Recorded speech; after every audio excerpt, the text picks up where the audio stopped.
ಬೆದರಿಕೆ ಹಾಕಿದಂತಹ ವಿಡಿಯೋ ಸಮೇತ ದೂರನ್ನ ಕೊಟ್ಟಿದ್ದಾರೆ ರೌಡಿ ಶೀಟರ್ ಶಿವಪ್ರಕಾಶ್ ಅಲಿಯಾಸ್ ಬಿಕ್ಲು ಅಂದ್ರೆ ಬಿಕ್ಲಾ.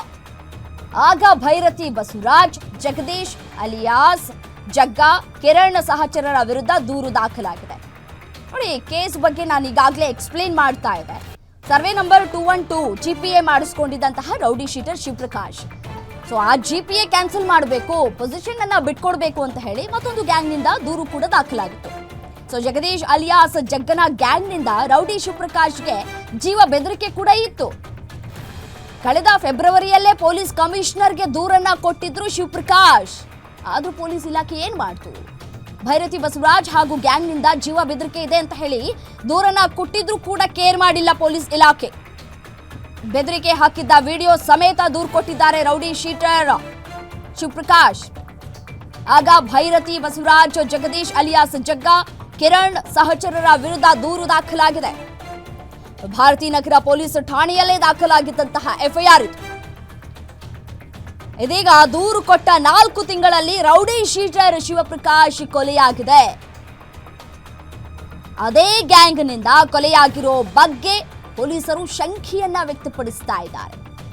ಜಮೀನು ವಿಚಾರಕ್ಕೆ ರೌಡಿ ಶಿವಪ್ರಕಾಶ್ ಮತ್ತೆ ಭೈರತಿ ಬೆಂಬಲಿಗರ ನಡುವೆ ಈ ಗಲಾಟೆ ಏನಾಗಿತ್ತಲ್ಲ, ಈ ಗಲಾಟೆ ವಿಚಾರಕ್ಕೆ ಸಂಬಂಧಪಟ್ಟಂತೆ ಫೆಬ್ರವರಿಯಲ್ಲೇ ದೂರನ್ನ ಕೊಟ್ಟಿದ್ರು. ಈ ರೀತಿಯಾಗಿ ಜೀವ ಬೆದರಿಕೆ ಇದೆ ಅಂತ ಹೇಳಿ ದೂರನ್ನ ಕೊಟ್ಟಿದ್ರು ಕಮಿಷನರ್ಗೆ ದೂರನ್ನ ಕೊಟ್ಟಿದ್ರು ಕೂಡ ಯಾವುದೇ ಪ್ರಯೋಜನ ಆಗಿಲ್ಲ.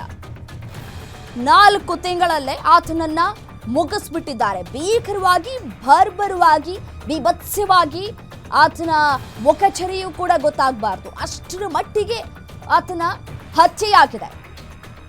ಮತ್ತೆ ಬೆಳಗ್ಗೆ ತಾನೇ ಸ್ಟೇಟ್ಮೆಂಟ್ ಕೊಟ್ರಲ್ಲ ಭೈರತಿ ಬಸವರಾಜ್ ಅವರು, ಈ ಸ್ಟೇಟ್ಮೆಂಟ್ ಬಹಳ ಪ್ರಾಮುಖ್ಯತೆಯನ್ನ ಕೂಡ ಪಡೆದುಕೊಳ್ಳುತ್ತೆ ಅನ್ನೋದು ಅವರಿಗೆ ಅರಿವಿಗಿರ್ಲಿಲ್ವಾ? ಒಬ್ರು ಶಾಸಕರಾಗಿ, ಮಾಜಿ ಸಚಿವರಾಗಿ ಅನ್ನೋದು ಪ್ರಶ್ನೆ. ಅವರು ಸ್ಟೇಟ್ಮೆಂಟ್ ಕೊಟ್ಟಂತಹ ಸಂದರ್ಭದಲ್ಲೇ 108 ಅನುಮಾನಗಳು ಕೂಡ ವ್ಯಕ್ತವಾಗಿತ್ತು. ಯಾಕೆಂತಂದ್ರೆ ಜಗದೀಶ್ ಅಲಿಯಾಸ್ ಜಗ್ಗಾ ಮತ್ತೆ ಕಿರಣ್, ನನಗೂ ಆತನಿಗೂ ಯಾವುದೇ ಸಂಬಂಧಗಳು ಇಲ್ಲ ಅನ್ನುವಂತಹ ಮಾತುಗಳನ್ನಾಡಿದ್ರು. ಅವ್ರು ಯಾರು ಅಂತಾನೆ ಗೊತ್ತಿಲ್ಲ, ಅವ್ರು ನಮ್ಮ ಬೆಂಬಲಿಗರೇ ಅಲ್ಲ ಅನ್ನುವಂತಹ ಮಾತುಗಳನ್ನಾಡಿದ್ರು. ಸೊ ಹಾಗಾಗಿ ಅಲ್ಲಿಯೇ ಈ ಒಂದು ಕೇಸ್ಗೆ ಟ್ವಿಸ್ಟ್ ಸಿಕ್ಕಂತಾಯ್ತು. ಈ ಟ್ವಿಸ್ಟ್ ಇದೀಗ ತನಿಖೆಯ ಭಾಗವಾಗಿ ಪೊಲೀಸರು ತನಿಖೆಯನ್ನ ನಡೆಸ್ತಾ ಇದ್ದಾರೆ. ಈ ಶಾಸಕರ ಹಿನ್ನೆಲೆ ಕಳೆದ 10 ವರ್ಷಗಳಿಂದ ಜಗ್ಗಾ ಅಲಿಯಾಸ್ ಜಗದೀಶ್, ಕಿರಣ್ ಜೊತೆ ಯಾವ ರೀತಿಯಾಗಿ ಸಂಪರ್ಕದಲ್ಲಿದ್ರು ಎಲ್ಲವೂ ಕೂಡ ತನಿಖೆ ಆಗಬೇಕಾಗಿದೆ. ರೌಡಿ ಶೀಟರ್ ಬಿಕ್ಲು ಶಿವ ಕೊಲೆ ಪ್ರಕರಣಕ್ಕೆ ಸಂಬಂಧಪಟ್ಟಂತೆ A1 A5 ಆರೋಪಿಗಳ ಜೊತೆ ಮಾಜಿ ಮಿನಿಸ್ಟರ್ ಫೋಟೋಗಳು ವೈರಲ್ ಆಗಿದೆ. ಹಂತಕರು ನನ್ನ ಬೆಂಬಲಿಗರೇ ಅಲ್ಲ ಅಂತ ಹೇಳಿದ್ರು, ಗ್ಯಾರಂಟಿ ನ್ಯೂಸ್ ಜೊತೆ ಮಾತನಾಡಿದ್ರು.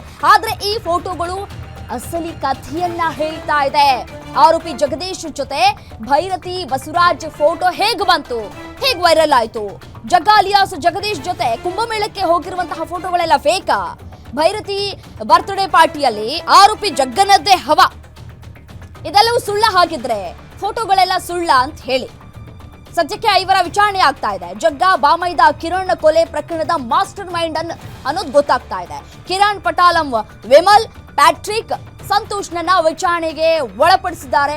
ತನಿಖೆ ಕೂಡ ಸಾಗ್ತಾ ಇದೆ. ಸದ್ಯಕ್ಕೆ ಈ A1 A5 ಆರೋಪಿಗಳ ಜೊತೆ ಮಾಜಿ ಮಿನಿಸ್ಟರ್ ಫೋಟೋಗಳಿದೆಯಲ್ಲ, ಅವರು ಬೆಳಿಗ್ಗೆ ಹೇಳಿಕೆ ಕೊಟ್ಟಾಗ ಅವರು ಎಚ್ಚೆತ್ತುಕೊಳ್ಬೇಕಾಗಿತ್ತು.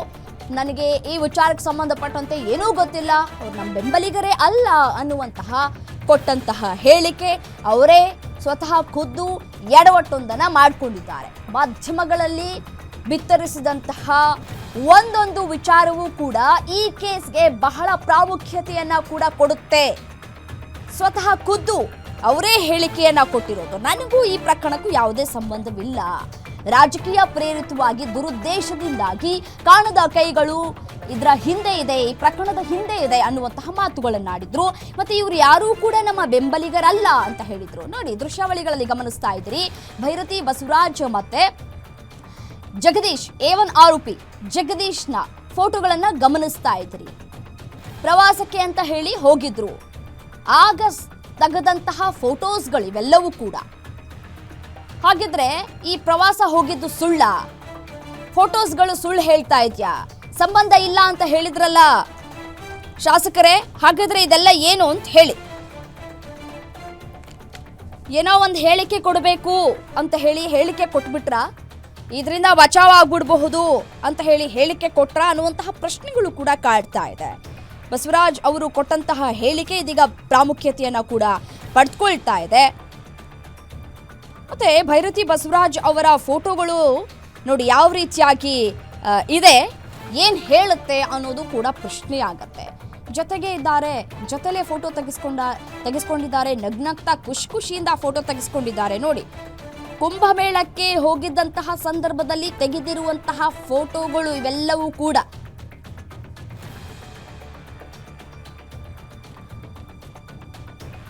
ಹಾಗಾದ್ರೆ ಯಾವಾಗ ಈ ಒಂದು ಪ್ರಕರಣ ಬಯಲಿಗೆ ಬಂತು, FIR ದಾಖಲಾಯಿತು ಅಂತ ಹೇಳಿ ಸುದ್ದಿಯನ್ನ ಬಿತ್ತರ ಮಾಡ್ತು ಗ್ಯಾರಂಟಿ ನ್ಯೂಸ್.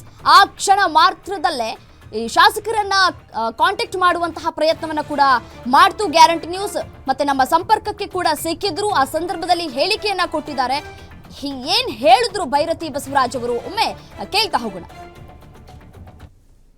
ಈಗ ಅದ್ರ ಬಗ್ಗೆ ನನಗೆ ಏನು ಮಾಹಿತಿ ಇಲ್ಲ. ಈಗ ನಿಮ್ಮ ಸುದ್ದಿವಾದ್ಯಮ ಮುಖೇನ ನೋಡಿದ್ವು, FIR ದಾಖಲಾಗಿದೆ ಅಂತ ಕೇಳಿದರೆ, ಅದಕ್ಕೆ ನಾನು ನಮ್ಮ ವಕೀಲರನ್ನ ಸಂಪರ್ಕ ಮಾಡಿದ್ದೀನಿ. ಅವ್ರ ಮುಖೇನ ಏನಾಗಿದೆ ಏನು ಅಂತ ಮಾಹಿತಿಯನ್ನು ಕೂಡ ತಿಳ್ಕೊತೀನಿ. ಬಟ್ ಈ ವಿಚಾರ ಏನಾಗಿದೆ, ಇದಕ್ಕೂ ನನಗೆ ಯಾವುದೇ ಸಂಬಂಧ ಇಲ್ಲ. ಇದು ಯಾರೋ ಇದಾಗಿದೆ ಅದಾಗಿದೆ ಅಂತೇಳಿ ಹೇಳ್ತಾರೆ, ಅದು ಯಾರು ಕೂಡ ನನಗೆ ಗೊತ್ತಿಲ್ಲ. ಇದು ನನ್ನ ಸ್ಪಷ್ಟ ನಿಲುವು.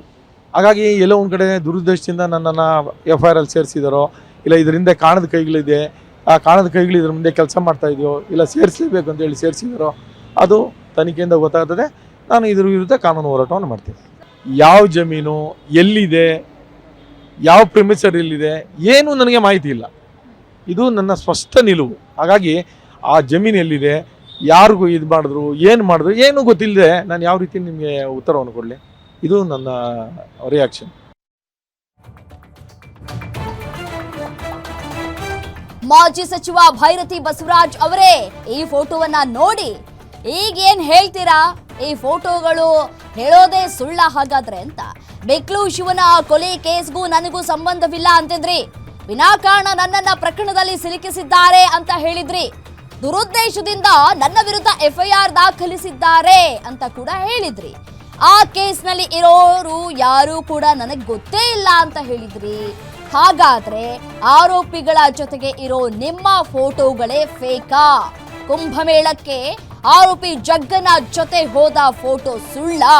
ಈ ಫೋಟೋಗಳಿಗೆ ನಿಮ್ಮ ಉತ್ತರವೇನು ಭೈರತಿ ಬಸವರಾಜ್ ಅವರೇ?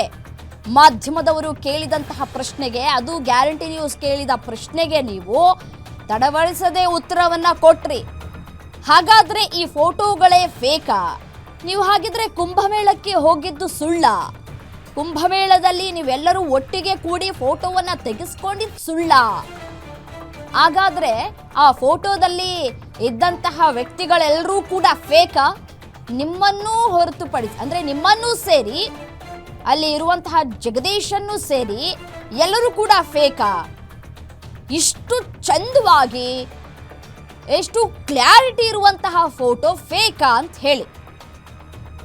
ಈಗ ನಿಮ್ಮ ಹೆಸರು ತಗಲಾಕೊಂಡಿದೆ ಅಂತ ಹೇಳಿ ನೀವು ಏನೋ ಬಚಾವ್ ಆಗಬಹುದು, ಮಾಧ್ಯಮದವರ ಪ್ರಶ್ನೆಗೆ ನಾನು ಏನೋ ಒಂದು ಉತ್ತರ ಕೊಟ್ಬಿಟ್ರೆ ಆಯ್ತಲ್ಲ ಅನ್ನೋ ರೀತಿಯಾಗಿ ಆ ದಾಟಿಯಲ್ಲಿ ಈಗ ನೀವು ಉತ್ತರವನ್ನ ಕೊಡ್ತಾ ಇದ್ದೀರಿ.